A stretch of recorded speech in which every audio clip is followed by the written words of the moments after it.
우리가 5월 달을 맞이해서 우리 교회는 행복하게 살게 하소서, 행복하게 살고 싶습니다. 행복하게 살기를 원합니다.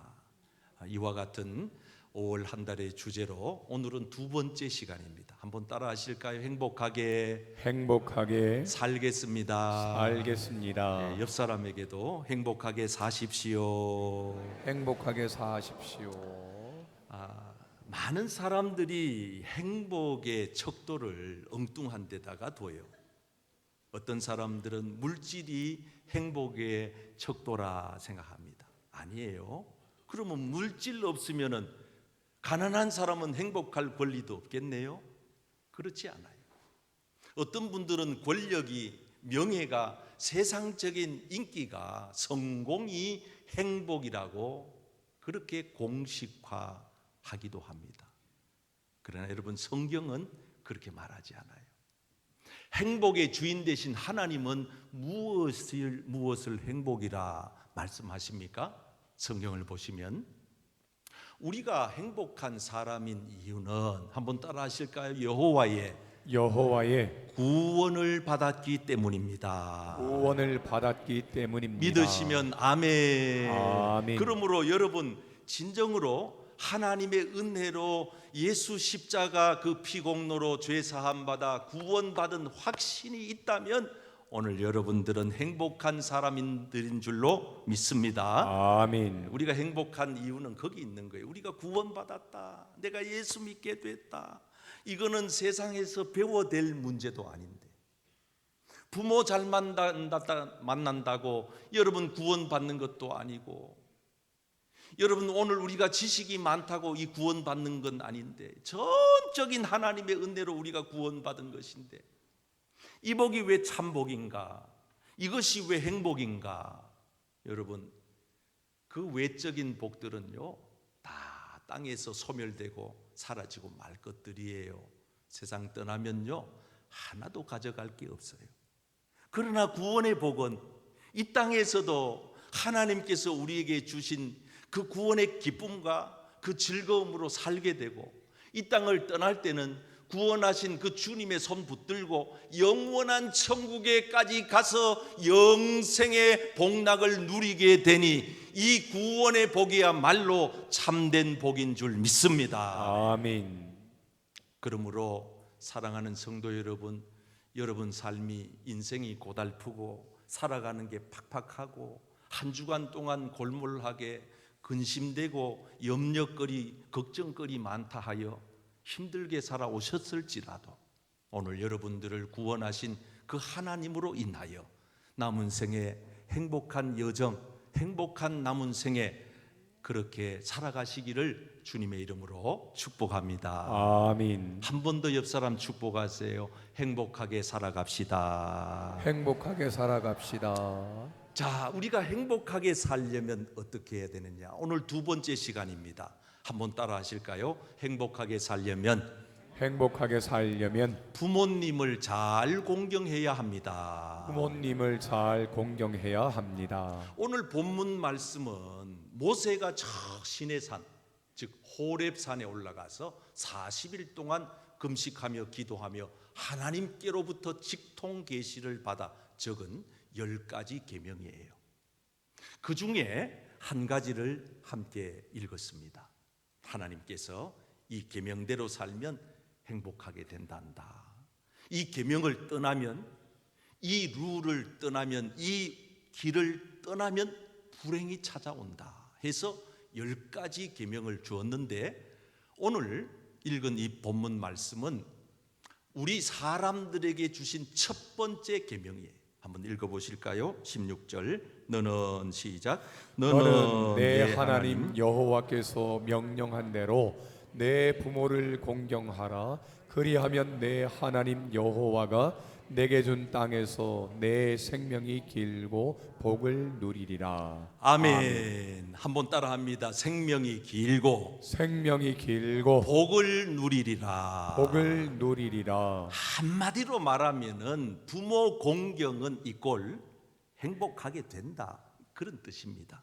여러분, 우리가 성경 말씀을 좀 더 구체적으로 살펴보면 이걸 오해하고 곡해하면 안 돼요. 말씀을 잘 알아들으셔야 돼요. 성경에 나오는 오늘 이 구약 본문의 공경이라고 하는 이 단어는 히브리 원어로 카베드라고 씁니다. 이 히브리 말은 우리 글처럼 왼쪽에서 오른쪽으로 읽어 내려가는 것이 아니고 오른쪽에서 왼쪽으로 읽는데 카베드라고 읽습니다. 한번 따라해 보실까요? 카베드. 카베드. 이 카베드라고 하는 이 단어의 의미는 두 가지입니다. 첫째, 하나는 우리가 부모님을 귀하게 여긴다. 카베드, 부모님을 공경하라 할 때에 그 첫 번째 의미는 정말 귀중히 여긴다. 이 세상에 이것도 있고 저것도 있으면 그 귀중성이 둘로 나누어집니다. 100이면 100가지로 나누어집니다. 그러나 하나밖에 없는 소중함은 그 어디에도 비교할 수가 없습니다. 바로 부모님의 귀중함이 그렇다는 거예요. 그래서 우리가 부모님을 공경한다 이 말을 말 바꾸면은 부모님을 귀중히 여긴다 이런 뜻이에요. 제가 부모님을 공경한다 그럼 여러분들은 부모님을 귀중히 여긴다로 답해 보세요. 부모님을 공경한다. 부모님을 귀중히 여긴다. 그렇습니다.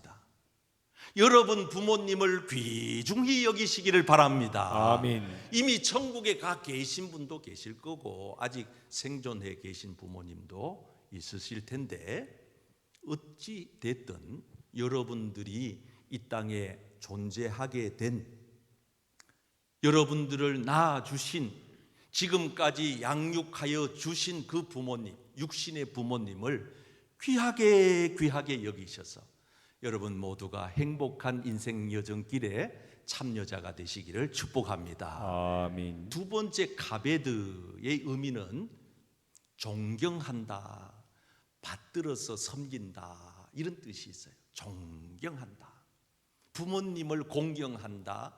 제가 이렇게 말하면 여러분들이 부모님을 존경한다 이렇게 답해 보세요. 부모님을 공경한다. 부모님을 존경한다. 부모님을 존경하여 여러분들의 삶에 행복의 꽃이 피시기를 축복합니다. 아멘. 안타깝게도 이번에 유엔에서 발표한 내용을 이렇게 살펴보니까요, 이 아시아권의 17개 나라를 대상으로 해서 청소년들에게 의식도 조사를 했어요. 거기에 여러 항목들이 있어요. 그 중에 하나가 뭐냐 하면 당신은 당신의 부모님을 존경하는가? 그래서 중국을 비롯해서 미얀마, 라오스, 태국, 베트남, 필리핀, 캄보디아, 싱가포르, 한국 등 17개 아시아권에 있는 국가들 우리 나이로 만 10세에서부터 17살 그러니까 초등학생부터 중고생까지 각 나라별로 10,000명을 대상으로 조사한 거예요. 거의 이게 정확도가 있다는 그런 얘기예요. 그 항목 중에 하나가 부모님을 존경하는가였는데 17개 나라의 평균 존경도가 몇 퍼센트느냐? 72%. 100명 중에 70명 정도가 72명 정도가 나는 내 부모님을 존경해요 라고 답을 했어요. 그런데 충격적인 결과는 우리나라가 몇 등쯤 차지했느냐? 말로 다 할 수 없이 부끄러운 결과예요. 17개 나라 중에 최하위 꼴찌를 차지했는데 우리나라의 청소년들이 부모님을 존경한다라고 답한 퍼센테이지가 몇 퍼센트냐? 13%예요. 다시 말하면 100명 중에 13명 밖에는 부모님을 존경한다라고 답하지 않았다는 거예요. 심각한 얘기입니다. 여러분, 한번 입장을 바꾸어 놓고 생각해 보세요. 부모님을 존경하지 않는 자녀들이 그 인생 여정이 어떻게 될 것 같습니까? 여러분, 마틴 루터라고 하는 종교 개혁자는 오늘 이 본문 말씀의 부모라고 하는 이 내용을 좀 확장 해석을 합니다. 우리는 부모 그러면 우리가 혈륜적으로 생물학적으로 나를 낳아주시고 기르신 분만 부모님이에요. 맞잖아요? 그러나 마틴 루터는 여기에서 부모의 개념을 확장시킵니다. 이게 성경적이에요. 예수님도 이 방법으로 해석을 했어요. 엄마가 찾아오니까, 바깥에 엄마가 찾아와서, 마리아가 찾아와서요, 그러니까 예수님이 답한 게 이 마틴 루터의 얘기하고 똑같아요. 누가 내 엄마냐 그랬어요. 나를 낳아주시고 나를 양육해 주신 그 엄마만 내 엄마가 아니라, 예수님은 이렇게 답합니다. 하나님 아버지의 뜻대로 행하는 자라야 내 부모요, 내 형제요, 내 친척이니라. 아멘. 아멘. 다시 말하면 이 부모의 개념, 형제 자매의 개념을 확장시켜서 예수님이 해석을 하셨는데, 마틴 루터는 부모의 개념을 확장시켜서 해석합니다. 그래서 첫째는 생물학적으로 나를 낳아주시고 길러주신 분이 부모가 맞아요. 두 번째는 우리가 이 세상에서 바르게 살아갈 수 있도록 우리의 인생 여정에 가르침을 주는 선생님도 부모라는 거예요. 아주 중요한 얘기입니다. 선생님도 우리가 폭을 넓혀서 생각해 보면 부모의 위치에 계신 분들이다, 그런 뜻이에요.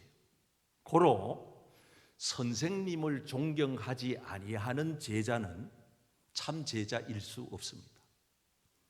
여러분, 지금 우리 자녀들이 부모님에 대한 존경도가 참 밑바닥인데 학교 가면 어떨 것 같아요? 학교에 요즘 가면 자녀들이 우리 선생님들을 존대 떠받들까요? 저희들이 어릴 때까지만 해도 이게 자꾸 이런 얘기를 하면 또 라떼라고 자꾸 비난을 하는데, 그 이사 우리 때만 하더라도 선생님이 교무실에서 교실로 들어오면 우리가 어떻게 했습니까? 애들이, 그때는 저희들이 초등학교 때는 한 반에 60명, 80명이 한 반이었어요. 콩나물 시루 같았어요. 그래도 아이들이 다 벌떡 일어납니다. 그리고 반장이 차렷, 선생님께 대하여 경례. 선생님 안녕하세요. 그러고 앉았습니다. 근데 내가 아까 2부 예배 때 우리 교회에 교편 잡고 있는 초등학교 선생님들, 교직에 있는 고등학교 선생님들에게 물어봤더니 요즘 그런 거 어때요? 여러분, 아이들이 선생님을 존경하지 않는데 그 선생님의 가르침이 귀에 쏙쏙 들어올까요? 그 인생의 여정에 큰 전환점을 맞이할 만큼 선한 영향을 미칠 수 있을까요? 없습니다. 그만큼 존경도가 중요하다는 얘기예요. 마틴 루터는 좀 더 확장시켜서 정치적으로 나라와 민족을 통치하는 위정자, 즉 대통령이 부모다 그랬어요. 대단히 중요한 개념입니다.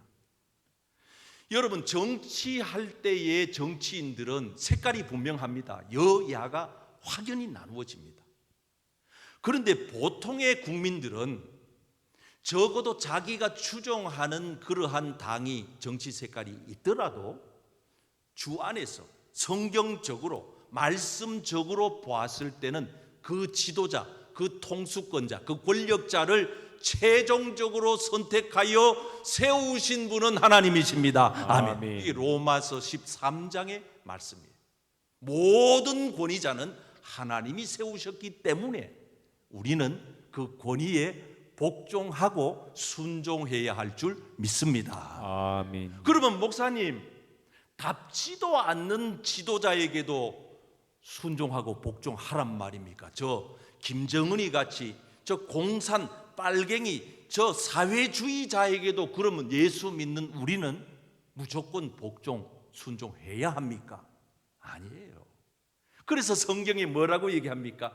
주 안에서 단서를 주 안에서라고 하는 전제 조건을 붙이는 거예요.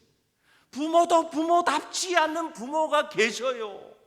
맨날 고주망태 술만 마시고 알코올 중독에 도박에 가족은 돌보지도 아니하고 폭언과 폭행으로 자기 부인을 강타하는 이런 못돼 먹은 부모답지 아니한 부모도 계세요. 그럼 그런 부모에게도 순종해야 합니까? 남의 집에 가서 송아지 한 마리 끌고 오너라 그러면 끌고 와야 합니까? 아니다 이 말이에요. 그래서 주 안에라고 하는 전제 조건을 붙였잖아요. 진리 안에서, 말씀 안에서, 믿음 안에서 순종해야 합니다. 아멘. 요게 빠지면 안 돼요. 악한 통치자 앞에 존경하라는 거 아니에요. 목숨을 걸고 한 거 투쟁을 해야 해요. 그러나 그렇지 않는 참 통수권자, 정말 민초들을 사랑하고 백성을 위하여 정치를 펼치고 자기 자신의 사리사욕을 채우려 하지 아니하는 지도자일 때 우리는 그분을 존경해야 할 줄 믿습니다. 아멘. 마지막 네 번째, 마틴 루터는 영적으로 영혼을 인도 지도하는 성직자, 목회자가 부모다 그랬어요. 저희들 어릴 때는 목사님, 사모님 그러면 나이가 많든 적든 장로님들이 대표 기도할 때 이렇게 기도했어요. 하나님 아버지, 우리 교회 영적 아버지이신 우리 목사님, 하나님 아버지, 우리 교회의 영적 어머니이신 사모님, 반드시 이렇게 기도했던 지난 날들의 한국 교회의 전통이었어요. 그만큼 목회자는 영적으로 나이가 많든 어리든 상관없이 성경적인 의미에서 보면 부모다 그 말이에요. 그렇기 때문에 성도들이 가베드, 영적인 부모님에 대한 가베드, 존경심이 없으면 영적 생활의 윤택함을, 풍성함을, 행복함을, 즐거움을, 기쁨을 누릴 수 없다는 거예요. 여러분, 제가 아무리 부족하고 못났어도 여러분들이 영적인 생활을 윤택하게 하시려면은 저를 보지 말고 저를 세우신 하나님을 보시고 부족한 저를 사랑해 주시고 이뻐해 주시고 아멘. 기도해 주시고 아멘. 존경해 주시고 아멘. 여러분 한번 생각을 바꿔 보세요. 앞에 서서 온 힘을 다하여 선포하는 설교자, 목사님이 내 마음에 안 들어요. 존경스럽지가 못해. 그냥 목사님만 보기만 해도 기분이 불쾌해. 만약에 그런 분이 이 교회에 앉아 계신다면 참으로 안타까운 일입니다. 내가 존경하지도 않는 분의 입술에서 나오는 하나님의 말씀을 듣고 내가 은혜를 받는다? 그건 어불성설이에요.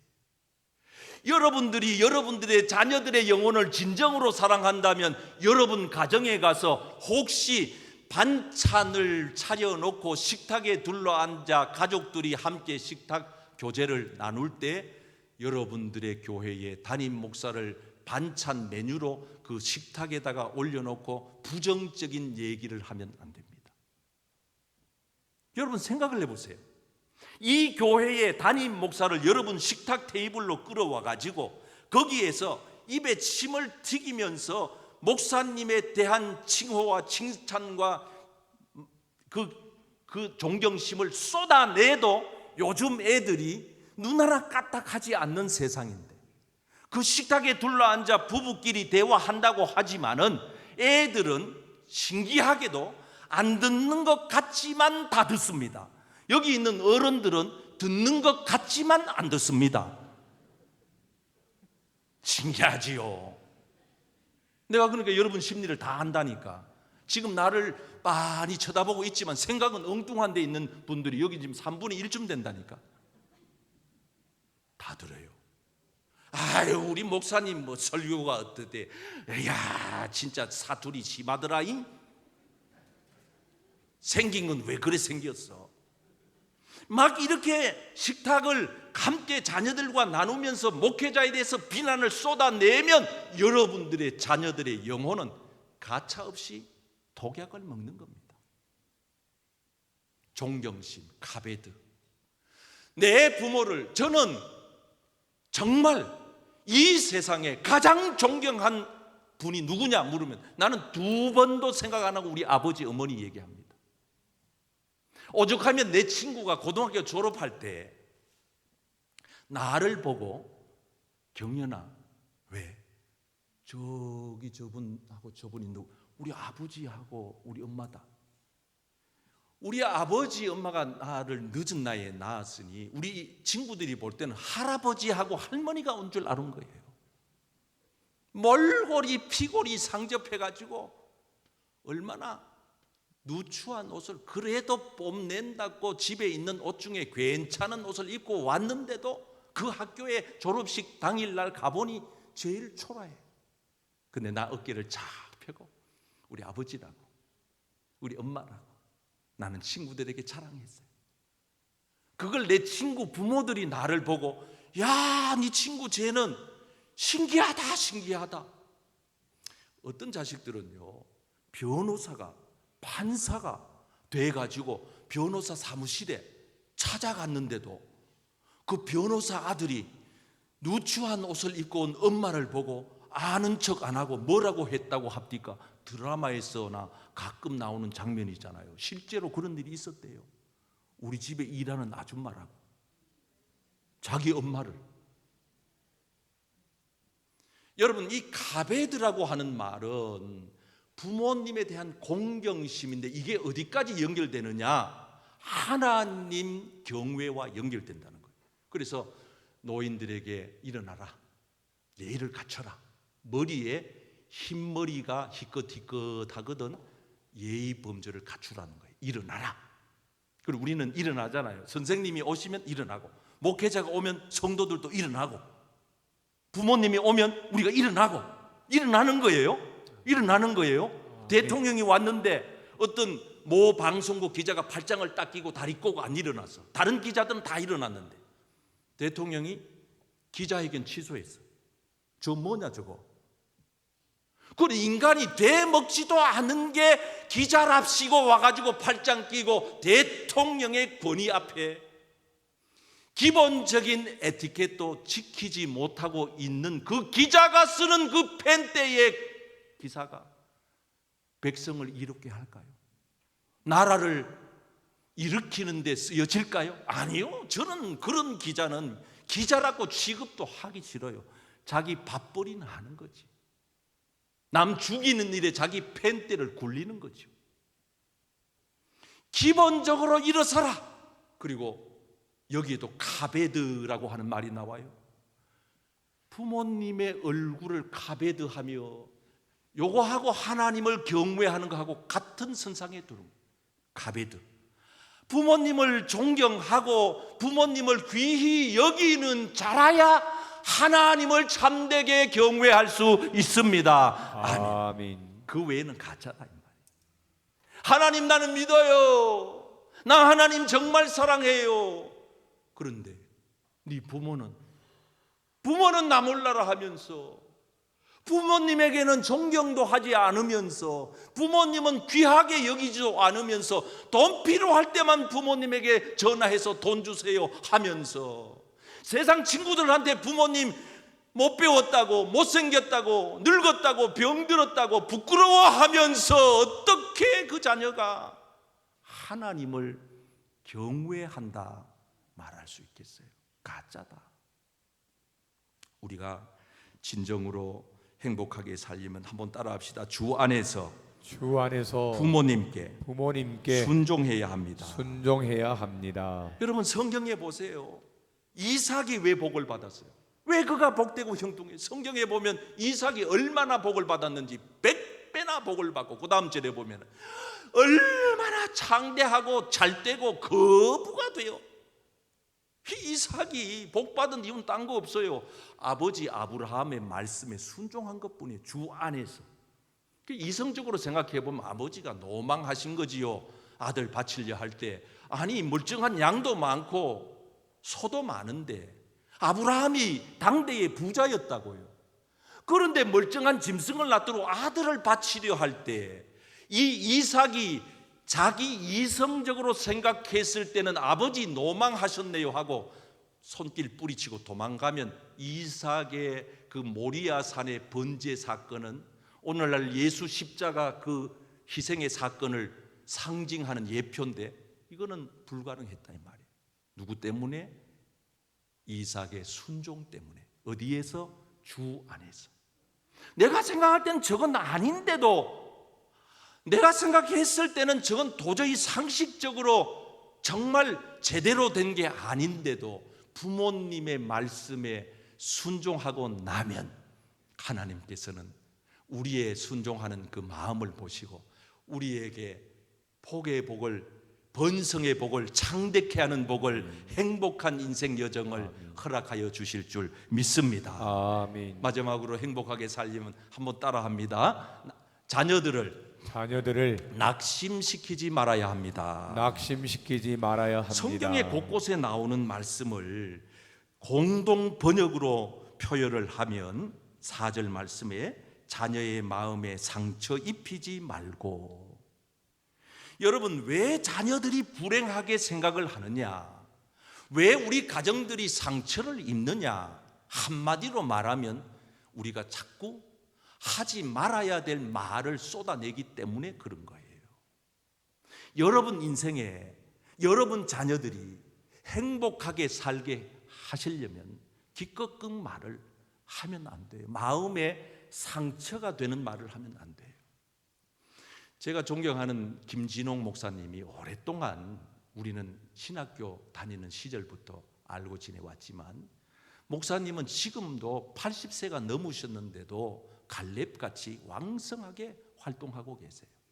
그분이 한번 이렇게 얘기를 하셨어요. 나는 아들이 둘 있는데 하나가 초등학교 가서 시험 성적이 얼마나 안 좋은지, 그때 당시에 38명이 한 반에 있었는데 목사님 아들이 36등을 했대. 그러니까 그때 밑바닥을 치는 거예요. 보통의 부모들 같으면 얼마나 낭망했겠어요. 그리고 시험을 봐가지고 오면 보는 족족 40점, 50점을 못 넘어 거의 30점대였대요. 보통 부모들 같으면 얼마나 자녀들을 못 살게 야단을 치고 난리법석을 떨었을 텐데 김진홍 목사님이 그 아들을 앉혀놓고 이렇게 얘기했어요. 아들아, 니 뭐가 좋노 니는? 아빠, 나는 공부가 싫어. 그 뭐가 좋은데? 나는 벌레가 좋아 그랬어요. 벌레가. 우리말로 바꾸면 곤충이 좋다는 거야. 그래서 목사님이 그 얘기를 듣고 교보문고에 가서 곤충에 관련된 책을 이따만한 걸 사가지고 선물했대. 얘가 초등학교 때 이걸 완전히 달달달달 다 외웠대. 그래서 저 청송 영양에서 고구마 캐고 감자 캐고 애를 데리고 이래 가가지고 목사님이 흙을 뒤집다가 뭔 벌레가 나오면 자기는 모르는데 야야 이리 와봐라, 이거 뭔 벌레로, 이거 무슨 벌레예요? 정확하게 말을 하더래. 그래가지고 얘가 벌레 사랑이 얼마나 대단한지 그 방면으로 쭉 공부를 했는데 미국에 유학 가서 지금 곤충학 박사가 돼서 먹고 산다고 그럽니다. 놀라운 사실은 아버지가 얘를 어릴 때 너 공부 못한다고 탓하고 기죽이고 낭망시켰으면 지금의 김진홍 목사님의 아들은 불가능했다 그 말입니다. 사랑하는 성도 여러분, 하나님이 우리를 창조하실 때 성경에 보면 하나님의 형상대로, 따라합시다. 하나님의 형상대로 사람을 창조하시되. 그러니까 여기 있는 모든 피조 세계의 창조는 하나님의 형상 창조가 아니에요. 이거는 개조 창조예요. 나무를 갖다가 강대상을 만들었어요. 나무 창조, 개조 창조. 그러나 사람 창조는 하나님의 형상 창조예요. 그래서 이 창조에는 세 가지 하나님의 DNA가 속해 있어요. 사람에게는 첫째, 가능성이에요. 우리 인간에게는 하나님이 무한한 가능성의 DNA를 불어넣었다는 거예요.